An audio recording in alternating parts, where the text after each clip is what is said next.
നമസ്കാരം. ഈ വീഡിയോ ഞാൻ ചെയ്യാൻ കാരണം ശ്രീമാൻ ഷാജൻ സ്കറിയ അദ്ദേഹത്തിൻ്റെ ഒരു ഫേസ്ബുക്ക് പോസ്റ്റാണ് എന്നെക്കൊണ്ട് ഇങ്ങനെ ഒരു വീഡിയോ ചെയ്യിക്കാൻ പ്രേരിപ്പിച്ചത് എന്ന് വേണമെങ്കിൽ പറയാം. ആ ഫേസ്ബുക്ക് പോസ്റ്റിൽ പറയുന്ന ചില കാര്യങ്ങൾ, ഒന്ന് ഈ ഗവൺമെൻറ്റിനെ കുറിച്ചാണ്. ശമ്പളം നൽകാൻ പണമില്ല, വൈദ്യുതിയുടെ ബില്ലടയ്ക്കാൻ പണമില്ല, പരീക്ഷ നടത്താൻ പണമില്ല, ഉച്ചക്കഞ്ഞിക്ക് പണമില്ല, പെൻഷൻ കൊടുക്കാൻ പണമില്ല, കൂടാതെ ഈ പോലീസ് ജീപ്പിന് പെട്രോൾ അടിക്കാൻ പോലും പണമില്ല, റേഷൻ കടകളിൽ പോയിട്ട് സ്റ്റോക്ക് ഇറക്കിയവർക്ക് പണം നൽകാനുള്ള പണമുണ്ടല്ലോ, ആ പണം പോലുമില്ല. അങ്ങനെ ഇനി ഇതല്ല, പല വിതരണക്കാർക്കും വണ്ടിക്കൂലി കൊടുക്കാൻ പോലും പണമില്ല, ലോട്ടറി പ്രിൻ്റ് ചെയ്തിട്ടുള്ള KPBS നൽകുവാൻ അവർക്കും പണമില്ല, ടെക്സ്റ്റ് ബുക്ക് അച്ചടിച്ചതിന് നൽകാൻ അതിനും പണമില്ല, നവകേരള സദസ്സ് പോസ്റ്റർ അടിച്ചതിന് നൽകാൻ പോലും പണമില്ല, RC ബുക്കും ലൈസൻസുമൊക്കെ ഈ ഡെലിവറി ചെയ്ത പോസ്റ്റൽ ഡിപ്പാർട്ട്മെൻറ്റിനുണ്ടല്ലോ, ആ പോസ്റ്റൽ ഡിപ്പാർട്ട്മെൻറ്റിന് കൊടുക്കാൻ പോലും പണമില്ല, സപ്ലൈകോയിൽ സാധനം ഇറക്കിയവർക്ക് കൊടുക്കാൻ പണമില്ല.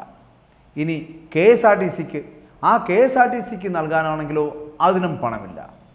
അതല്ലാതെ പക്ഷേ മുന്തിയ വക്കീലിന് കൊടുക്കാൻ പണമുണ്ട്, കൂടാതെ വിദേശത്ത് പോകാൻ പണമുണ്ട്, ആഡംബര വാഹനം വാങ്ങുവാൻ അല്ലെങ്കിൽ ആഡംബര വാഹനം വാങ്ങി സഞ്ചരിക്കുവാൻ പണമുണ്ട്, ആഡംബര ബസ് വാങ്ങാൻ പണമുണ്ട്, ലോക കേരള സഭ നടത്തുവാൻ തന്നെ പണമുണ്ട്, കൂടാതെ തൊഴുത്ത് പണിയുവാൻ, അത് വളരെ ശ്രദ്ധേയമാണ്, തൊഴുത്ത് പണിയാൻ പണമുണ്ട്, ലിഫ്റ്റ് വയ്ക്കാൻ പണമുണ്ട്, മാത്രമല്ല ചുറ്റുമതിൽ പണിയാൻ പണമുണ്ട്, 40 അകമ്പടി വാഹനങ്ങൾക്ക് പണമുണ്ട്, ഗവർണർക്ക് കൊടുക്കുവാൻ പണമുണ്ട്, വ്യാജ നിയമനം നടത്തുവാൻ പണമുണ്ട്, കൂടാതെ കേരളീയത്തിന് അറിയാമല്ലോ, തകർത്തുവാരിയ കേരളീയത്തിന് നൽകുവാൻ പണമുണ്ട്, മാനവീയത്തിന് നൽകുവാൻ പണമുണ്ട്, ഹെലികോപ്റ്റർ എടുക്കുവാൻ പണമുണ്ട്.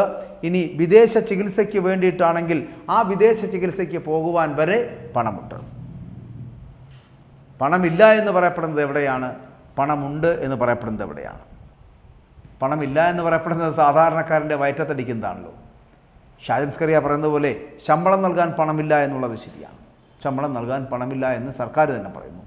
വൈദ്യുതി ബില്ലടയ്ക്കാൻ പണമില്ല, പരീക്ഷ നടത്താൻ പണമില്ല, ഉച്ചക്കണ്ണിക്ക് പണമില്ല, പെൻഷൻ കൊടുക്കാൻ പണമില്ല, പോലീസ് ജീപ്പിന് പെട്രോൾ അടിക്കാൻ പോലും പണമില്ല, മാത്രമല്ല റേഷൻ കടകളിൽ സ്റ്റോക്ക് ഇറക്കിയവർക്ക് നൽകാൻ പണമില്ല, പല വിതരണക്കാർക്കും വണ്ടിക്കൂലി കൊടുക്കാൻ തന്നെ പണമില്ല, ഇനി ലോട്ടറി പ്രിൻ്റ് ചെയ്ത് വെച്ചിട്ടുള്ള KPBSകാരന് നൽകാനും പണമില്ല. ഇങ്ങനെ പണമില്ലാത്തതിൻ്റെ ശൃംഖല ഇങ്ങനെ വരിവരിയായിട്ട് വരുമ്പോൾ പണമുള്ളവർ ആർക്കാണ്? മുന്തിയ വക്കീലിന് കൊടുക്കാൻ 1,35,00,000 വരെ ഉള്ളവർ ഉണ്ട്. ഇല്ലെങ്കിൽ കോടിക്കണക്കിന് പണം കൊടുത്തിട്ട് പല കേസുകളും സുപ്രീം കോടതിയിൽ വരെ നിലയ്ക്ക് നിർത്തുവാനും സ്റ്റേ ചെയ്ത് വയ്ക്കുവാനും കേസ് എടുക്കാതിരിക്കുവാനും കഴിയുന്ന തരത്തിലുള്ള വക്കീലന്മാർക്ക് കൊടുക്കുവാൻ പണമുണ്ട്. കൊലപാതക കേസുകളിലാണെങ്കിൽ പോലും കൊലപാതകത്തിൽ നിന്ന് രക്ഷപ്പെടുത്തുന്നതിന് വേണ്ടിയിട്ട് പാർട്ടി സഖാക്കൾക്ക് വേണ്ടി വക്കീലന്മാരെ പണം കൊടുത്തു കൊണ്ടുവരുവാനും പണമുണ്ട്. ഇനി മുന്തിയ വക്കീലിന് കൊടുക്കാൻ പണമുള്ളതുപോലെ തന്നെ വിദേശത്ത് പോകാനും പണമുണ്ട് കേട്ടോ. വിദേശത്ത് എപ്പോൾ വേണോ യാത്ര നടത്താൻ, അത് പിണറായി ആണെങ്കിലും പിണറായിയുടെ കൂട്ടുകാർക്കാണെങ്കിലും ഒക്കെ വളരെ പെട്ടെന്ന് ഇവിടുന്ന് രാജ്യം കിടക്കാൻ കഴിയാനും പണമുണ്ട്. ആഡംബരമായിട്ടുള്ള വാഹനങ്ങൾ വാങ്ങിക്കുവാൻ, ക്രിസ്റ്റ പോയാൽ കിയ വാങ്ങിക്കും, കിയ പോയാൽ വേറെ അടുത്ത പുതിയ വാഹനം വാങ്ങിക്കും, അങ്ങനെ ഏത് വാഹനം വേണോ, ആഡംബര വാഹനം വേണോ വാങ്ങിക്കുവാനുള്ള പണമുണ്ട്. ലോക കേരളസഭ നടത്താൻ പണമുണ്ട്, തൊഴുത്ത് പണിയാൻ, അതറിയണമല്ലോ. നമ്മുടെ മുഖ്യമന്ത്രിയുടെ ക്ലിഫ് ഹൗസിനുള്ളിലെ തൊഴുത്ത്, അവിടെ പശുവിനെ കൊണ്ട് നിർത്തി വലിയ പശുക്കളെ കൊണ്ടുവരുന്നുണ്ട്. അത് ചിലപ്പോൾ പുറം രാജ്യങ്ങളിൽ നിന്നുള്ള പശുക്കളെയൊക്കെയാണ് ഇവിടെ കൊണ്ടു നിർത്തി ആ പശുവിനെ കറന്ന് പാല് കുടിക്കുന്ന മുഖ്യമന്ത്രിയാണ് നമ്മുടെ മുഖ്യമന്ത്രി. ആ മുഖ്യമന്ത്രിക്ക് അദ്ദേഹത്തിൻ്റെ തൊഴുത്ത് പണിയാൻ ലക്ഷക്കണക്കിന് രൂപ നമ്മുടെ ധനകാര്യ വകുപ്പിൽ നിന്ന് കൊടുക്കുവാൻ പണമുണ്ട്.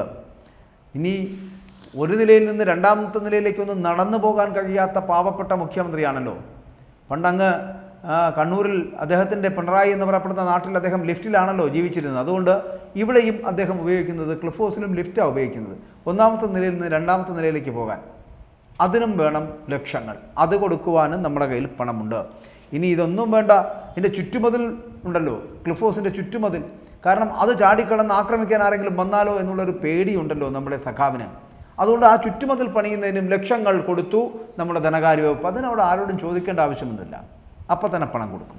ഇനി ഇതൊന്നുമല്ല, അകമ്പടി വാഹനങ്ങളുടെ ഒരു ഘോഷയാത്രയാണ് നടക്കുന്നത്. 40 വാഹനങ്ങൾ, ആ 40 വാഹനങ്ങൾക്ക് കൊടുക്കുവാനും പണമുണ്ട്. അങ്ങനെ വലിയ ഘോഷയാത്രയായിട്ടാണ് നമ്മുടെ ഈ പിണറായി വിജയൻ എന്ന് പറയപ്പെടുന്ന സഖാവ് അദ്ദേഹത്തിൻ്റെ യാത്രകളൊക്കെ നടത്തുന്നത്. ആ യാത്രകളൊക്കെ വലിയ ഘോഷയാത്രകളാക്കിയാണ് മാറ്റുന്നത് എന്നുള്ളത് മാത്രമാണ് നമുക്ക് കാണാൻ കഴിയുന്നത്. ഇനി മാനവീയത്തിന് പണമുണ്ട്, കേരളീയത്തിന് പണമുണ്ട്, വ്യാജ നിയമനം നടത്താൻ പണമുണ്ട്. ഇങ്ങനെ പണമുള്ളതൊക്കെ അവരുടെ ആൾക്കാർക്ക് വേണ്ടിയിട്ട് വ്യാജ നിയമനം നടത്തണമെങ്കിൽ സഖാക്കന്മാരുടെയോ സഖാത്തിമാർക്കോ വേണ്ടി വേണമെങ്കിൽ അത്തരത്തിലുള്ള നിയമനങ്ങൾ നടത്തുക തന്നെ ചെയ്യും. ആ സഖാവിനെയും സഖാത്തിയെയും വ്യാജ നിയമനം നടത്തി അവരുടെ കൊടിക്കീഴിൽ കൊണ്ട് നിർത്തുക തന്നെ ചെയ്യും. അതിനുള്ള കഴിവും കരുത്തുമൊക്കെ ഈ പാർട്ടിക്കുണ്ട്. അത് മുടക്കാൻ അവർക്ക് പണവുമുണ്ട്. ഇനി കേരളീയം നടത്തണം, മാനവീയം നടത്തണം, ഇതൊക്കെ നടത്താൻ വിദേശ ചികിത്സ പോകണോ? പോയിക്കോളൂ, അതിനുള്ള പണം തരാം. ഹെലികോപ്റ്റർ വാടകയ്ക്കെടുത്ത് ആ ഹെലികോപ്റ്ററിൽ സഞ്ചരിക്കാൻ മുതിരുന്ന വ്യക്തിയാണല്ലോ നമ്മുടെ പിണറായി സഖാവ്. അതുകൊണ്ട് തന്നെ അദ്ദേഹത്തിന് ആ വാഹനത്തിലേറി യാത്ര നടത്താം, അതിനും പണമുണ്ട്. ഇനി ഇതൊന്നുമല്ലാതെ പണം കിട്ടാതായി പോകുന്ന പാവങ്ങൾക്ക് 1 മാസത്തെ ശമ്പളം കൊടുക്കാൻ പണമില്ല. ക്ഷേമ പെൻഷനായിട്ടുള്ള 600 രൂപയെങ്കിലും കൊടുക്കാൻ പണമുണ്ടോ എന്ന് ചോദിച്ചാൽ അതുമില്ല. എന്നാലോ നമ്മുടെ സ്പീക്കറായിട്ടുള്ള AM ഷംസീറിനെ പോലുള്ള മഹാരഥന്മാർക്ക് അവരുടെ മുഖസൗന്ദര്യം കൂട്ടാൻ, ശരീര സൗന്ദര്യം കൂട്ടാനൊക്കെ ലക്ഷങ്ങൾ പൊടിക്കാൻ നമ്മുടെ കയ്യിൽ പണമുണ്ട് എന്ന് പറയുന്നു. ഇങ്ങനെ പണമുണ്ട് പണമുണ്ട് പണമുണ്ട് എന്ന് പറയപ്പെടുന്നത് സഖാക്കന്മാർക്ക് അവരവരുടെ പ്രവർത്തികൾ ചെയ്തു തീർക്കുവാനും അവരുടെ സ്വാർത്ഥ ലാഭത്തിനും വേണ്ടി സർക്കാരിൻ്റെ പണം ദുരുപയോഗം ചെയ്യാനും പണമുണ്ട് സർക്കാരിൻ്റെ കയ്യിൽ. സാധാരണക്കാരന് ഒരു നേരത്തെ ഭക്ഷണം കൊടുക്കുന്നതിനോ, ഒരു നേരത്തെ ആഹാരം വാങ്ങിക്കൊടുക്കുന്നതിനോ, അല്ലെങ്കിൽ അവൻ്റെ മരുന്ന് വാങ്ങിക്കൊടുക്കുന്നതിനോ, അല്ലെങ്കിൽ അവന് വേണ്ടി 1 മാസത്തെ ക്ഷേമ പെൻഷൻ നൽകുന്നതിനോ നമ്മുടെ സർക്കാരിൻ്റെ കയ്യിൽ 5 പൈസയില്ല. പൂച്ച പെറ്റ് കിടക്കുന്ന ഖജനാവാണ് എന്നാണ് പറയപ്പെടുന്നത്. അപ്പോൾ ആവശ്യമുള്ളവന് പണം ലഭിക്കുന്നുണ്ട്, ആവശ്യമില്ല എന്ന് സഖാക്കൾ കരുതുന്നവർക്ക് പണമില്ല എന്നുള്ളതാണ്. അതായത് ഇവിടുത്തെ പാവപ്പെട്ടവൻ പണം വാങ്ങണ്ട, അവൻ പണമില്ലാതെ ദരിദ്രനായി, ഇവിടുത്തെ പാവപ്പെട്ടവൻ പണമില്ലാതെ ഭക്ഷണം കഴിക്കാതെ വിശന്ന് പൊരിഞ്ഞ് ചാകട്ടെ എന്ന് സഖാക്കൾ തീരുമാനിക്കും. എന്നാൽ സഖാക്കളിൽ സഖാക്കളായവർ എപ്പോഴും വ്യാജ നിയമനങ്ങൾ നേടിയെടുത്ത് കോട്ടകൊത്തളങ്ങളിൽ വസിച്ചുകൊണ്ട് AC-യുടെ ശീതള ഛായവയിൽ അവർ ഉറങ്ങുകയും ഉണരുകയും ചെയ്തുകൊണ്ടേയിരിക്കും. അവർക്ക് നൽകാൻ പണമുണ്ട്. മാത്രമല്ല ഇനി തൊഴുത്ത് കെട്ടി അതിനകത്ത് നിൽക്കുന്ന പശുവിന് AC കൂടി വെച്ചു കൊടുക്കുന്ന ഒരു സ്ഥിതിവിശേഷമാണ് ക്ലിഫ് ഹൗസിൽ വരാൻ പോകുന്നത്. അങ്ങനെ അതുകൂടി വച്ചാൽ പൂർത്തിയായി സകലതും. പണമുള്ളവൻ മുഖ്യമന്ത്രി പിണറായി വിജയനും പിണറായി വിജയൻ്റെ മക്കളും പിന്നെ മുഖ്യമന്ത്രിയും മന്ത്രിമാരും പാർട്ടിയും പാർട്ടി സഖാക്കളും മാത്രമാണ് പണക്കാരായി ജീവിക്കുന്നത് എന്ന് പറയേണ്ടി വരുന്നു. എന്നാൽ ഈ അന്തം കമ്മികളായി ഈ നേതാക്കളെ വിശ്വസിച്ച് ഇവർക്ക് വേണ്ടി കീജയ് വിളിച്ച് അന്തിക്ക് വീട്ടിൽ വന്ന് കയറിയാൽ ഒരു തരി വെള്ളം കുടിക്കാൻ കഴിയാത്ത സഖാക്കളുടെ വീടുകളും ഇവിടെ ഉണ്ട് എന്നുള്ളത് ഈ സഖാക്കളിൽ സഖാക്കളായ നേതാക്കൾക്ക് അറിയില്ലെങ്കിലും ചിലപ്പോൾ അയൽവക്കക്കാരന്മാരെ കാണുന്നവർക്ക് മനസ്സിലാക്കാൻ കഴിയും. ചില അണികളെയെങ്കിലും ചില സുഹൃത്തുക്കളായി ചിലർക്കുണ്ടാകും, അവർക്ക് മനസ്സിലാക്കാൻ കഴിയും ഇവർ ദാരിദ്ര്യാവസ്ഥയിൽ കഴിയുന്ന ചിലരെങ്കിലും ഇവിടെ ഉണ്ട് എന്ന്. അത് ആ പാവങ്ങളെങ്കിലും മനസ്സിലാക്കട്ടെ.